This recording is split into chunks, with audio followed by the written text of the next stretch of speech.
Why did my childhood bully start defending me? I hadn't thought about him in years. That's the lie I told myself anyway. The truth is, you don't really forget your childhood bully. You just learn how to live around the damage. I was at a coffee shop near my office in Ohio, running late and fumbling with my card at the register.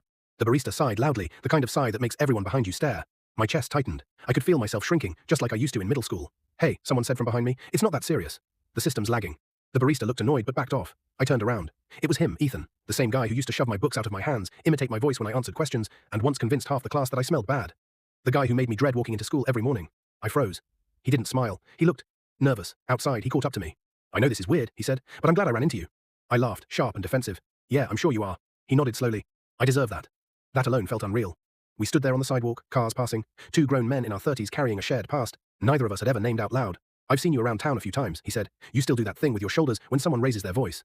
My stomach dropped. I hated that he noticed. You don't get to analyze me, I said. I know, he replied. I recognize it because I used to do it too.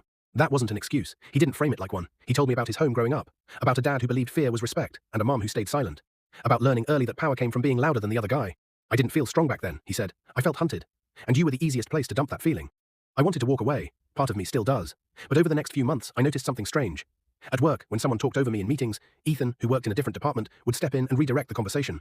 At a neighborhood barbecue, when someone joked about me being the quiet guy, he shut it down immediately. Once, someone asked him why he kept doing that. He said, because I was the reason he learned to stay quiet. That hit harder than any apology. We're not friends now. We don't hang out. There are things you don't get to erase just because you grew up. But he stands between me and the kind of behavior he once embodied.